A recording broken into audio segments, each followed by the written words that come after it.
Life is Strange holds a very special place in my heart, as I'm sure it does for most of you reading or watching this review.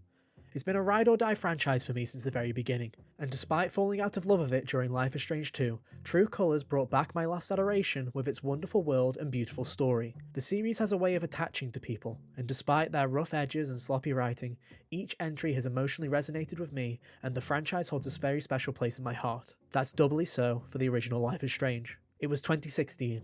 I had just turned 19 years old, and I was feeling particularly lonely during my year of university. A friend had recommended to me Life is Strange 6 months prior, but I couldn't get into it for whatever reason, and after going through the first scene in Jefferson's classroom, I uninstalled before I even had left the room. That December, I was in a really dark place, and after looking up atmospheric games and seeing a familiar face stand out to me on that list, I decided to give it a second chance. Boy am I glad I did. Life is Strange is one of those few games that I believe, without sounding too hyperbolic, changed my life. I was instantly hooked to everything about the game. The moving soundtrack, charming indie aesthetic, and beautiful performances moved me in a way few games had at that time. I was in love with Max, her world, and everything the game set out to achieve. It wasn't perfect, but since that December, Life is Strange has always been a comfort for me, and at the heart of that was Hannah Tell's performance. Since then, I've come to realise that I have a lot in common with Max. Maybe it's that we have similar personalities, that we are around the same age, or maybe it's something deeper. Regardless, she's become one of my favourite video game characters of all time. Fast forward to 2021, and leaks start to appear for both True Colours and the early development of a fourth entry centred around an older Max Caulfield, post-Arcadia Bay, teaching at a university. These rumours resurfaced every 8 months or so, and every time I tried not to believe them. I thought Deck 9 would never choose an ending, and that any ideas for a sequel may diminish the original in some way. Fast forward to June 2024, and those rumours were mostly true, except for the fact that they seemed to go back on choosing one of the original endings. Life is Strange Double Exposure was announced. To see Max again, an older Max, and know how she's doing. To see her thrown into a new situation with new powers. To see if and how she moved on from the events of Arcadia Bay. To see what happened with everyone else and how they would approach both endings. I was really excited. Looking back now, there was no way this game could have lived up to my expectations, but what we ended up getting has been one of the hardest games I've ever had to review. I liked Life is Strange Double Exposure, but I also can't lie to you and say that I wasn't disappointed. The final product is filled with excellent performances,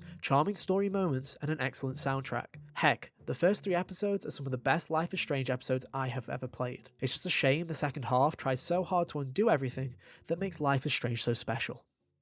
Double Exposure takes place in December of 2023, just over 10 years after the original Life is Strange. You return to the shoes of Max Caulfield, a 28-year-old photographer and resident at the prestigious Caledon University, who hasn't touched her rewind powers since the day she made that fateful choice with her best friend Chloe. We join her mid-escapade, taking photos for a project in an abandoned bowling alley with her new best friend Sophie. Alongside her other friend Moses, the three of them form the core of Max's new life, finally finding somewhere to belong after a decade of moving from city to city post-Arcadia Bay. One night, while at the observatory, Sophie receives a mysterious call and wanders into the woods. By the time Max catches up and reaches the outlook, Sophie has already been shot. I suppose this is an appropriate time to tell you my final choice for the original Life is Strange, as within the first 20 minutes, Double Exposure asks you to remake that choice for yourself. I've always believed that the right ending was to save Arcadia Bay. As much as I love Chloe, the cyclical narrative of time catching up and to cherish the extra time you're given has always moved me far more than sacrificing the entire town. The extra time Max and Chloe had was special, a moment shared between two best friends, the perfect chance to say goodbye. I don't chastise anyone who picks the other option, but I often think about how perfect that ending is and the beauty in letting her go. That's why in my version of the story, the events with Sophie hit so close to home. Once again, her best friend is dead, and this time she wasn't even able to try and stop it. Past trauma starts to resurface and Max can't handle going through the same situation again. It's powerful. I've tried replaying parts of the game with the other option, and it just doesn't hit the same. Breaking Chloe and Max up doesn't please anyone on that side of the fence, nor does it leave any emotional weight for the current storyline either. I don't know if the leaks were true and if the story was changed to fit both endings, but a majority of this story feels like it was made for a post-sacrificing Chloe, Max Caulfield. Max tries to grieve the situation as best as possible, but struggles to come to terms with losing someone again. Once again, she takes a murder case into her own hands and begins to explore the campus to find any potential leads on who may have killed Safi. After learning of a cancelled book deal and the mysterious death of a girl called Maya, Max once again starts to experience nosebleeds and migraines. Seeing visions of Safi, she tries to once again use her rewind power, only to hop from one timeline to another, one where Safi never died. This leads me to the main mechanic of the game, the two realities. Double Exposure plays just like any other game in the series, having you walk around Caledon, talk to various people, and solve light puzzles in order to progress the story. From episode 2 onwards, there will always be sparkling points you can interact with, allowing you to swap to the alternate timeline and discover new information. Max can also listen into the other reality by holding the trigger button, allowing her to eavesdrop and gather information from the other side.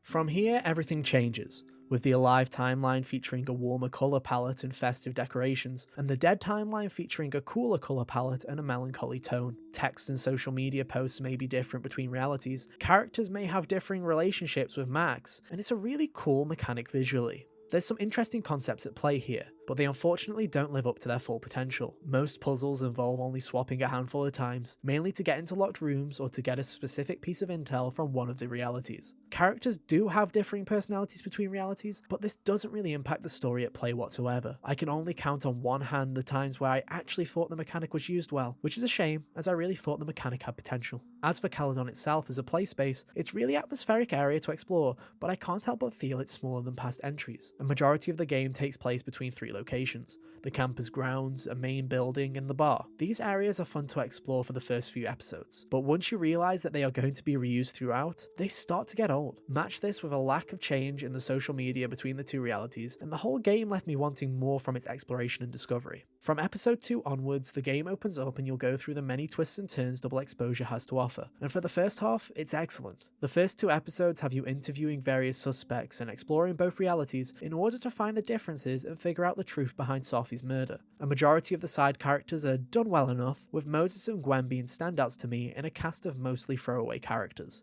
It all culminates in episode 2's cliffhanger, which, in my opinion, is the strongest cliffhanger in Life is Strange history. It changes the direction of the narrative in a completely unexpected way, but once the game alters its course, Double Exposure's narrative never seems to truly recover. It stays consistent for a while though, and episode 3 keeps the story strong in its new direction, and allows you to spend quality time with various characters and romance either Amanda or Vin, who both unfortunately missed the mark. After True Colors having, in my opinion, the best romance options in any of these games, Amanda and Vin really do nothing for me. I didn't even realise Vin was a romance option until far later in the game, and he honestly didn't click with Max as much as he should. Amanda, on the other hand, is an alright romance choice, but the option comes up so early in the game, I wasn't really ready to commit. Little did I know this was the only chance to make this choice, and it was too little too late when I had a clearer outlook. Episode 3's ending is pretty strong, with one of the creepiest sections in these games to date. If there's one compliment I can really give this narrative, it's that it absolutely nails its tone. Double Exposure constantly has you feeling tense,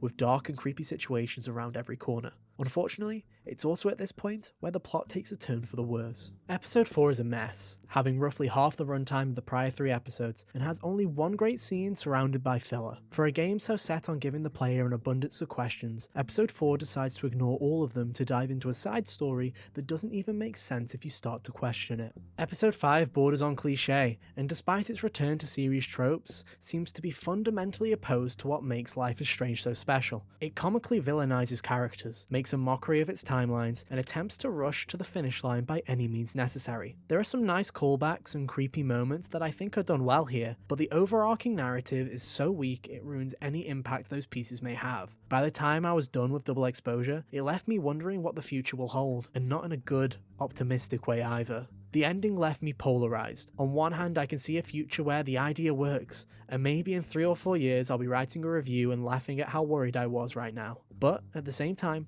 I can't help but feel like the ending misses the point of Life is Strange entirely. I don't feel it too spoilery to say that this game doesn't wrap up neatly, that it spends its time setting up for a future we may never get to see. It takes a franchise that is at its heart a story about people and makes it more about the powers themselves. I honestly have no clue where this story will go, or if we will ever get to see it. I just hope that when that time comes, the quality of the narrative is higher and it matches closer to the series' previous mood and tone. I'd hate to end on a downer, so let's talk about the 2 highlights of the game, the performances and the soundtrack. The performances in this game gamer outstanding, with Hannah Tell's return as Max being the standout. I was thrilled earlier this week when she was nominated for Best Performance at the Game Awards, and it's well deserved. She was underappreciated in the original Life is Strange, and she's even better here. Max has grown more comfortable with herself, and you can really tell that from Hannah's performance, but she's still the goofy introvert we all know and love. The rest of the cast bounce off her perfectly, with Gwen, Moses and Amanda being my standouts. There are a few rough performances, the cop and Diamond did nothing for me, but the game mainly stays clear of the cringy performances seen in past games. It's all surrounded by great sound design, when it works,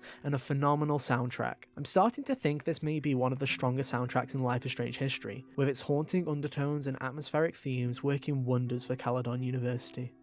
Life is Strange Double Exposure has been an extremely tough game for me to review. I adore the original game, and Max is one of my favourite characters of all time, so there was a lot riding on this game's story and what it would entail. After all said and done, I truly believe there is a lot to love in Double Exposure. Its first 3 episodes are excellent. It has one of the strongest and creepiest atmospheres in the series, and has a ton of great character moments that had me smiling from ear to ear. It was a joy to see one of my favourite characters back in action and to hang out with her for so long, and I really believe that the first half of this game is a masterclass in narrative game design. I was enthralled, asking questions on a dime, and fell onto its plot twists hook, line and sinker. But as much as I loved these moments and could look past all its faults, the second half of the game misses the mark. Its narrative takes a nosedive, character motives become sloppy, and it stops answering questions and wastes its time setting up a future for the series filled with uncertainty. By the end, it resorted to every cliche in the book, and has the blandest final choices I've seen in the series to date. What I originally believed was a story about trauma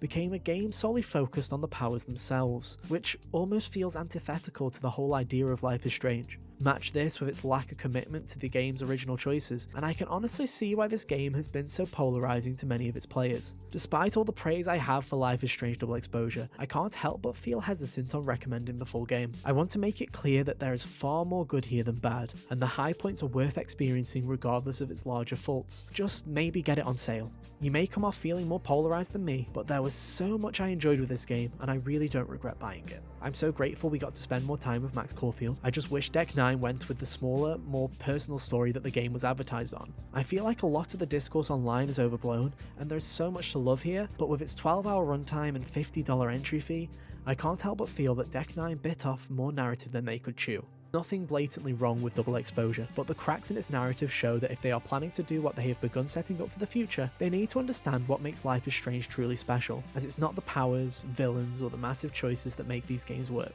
but the characters and tone.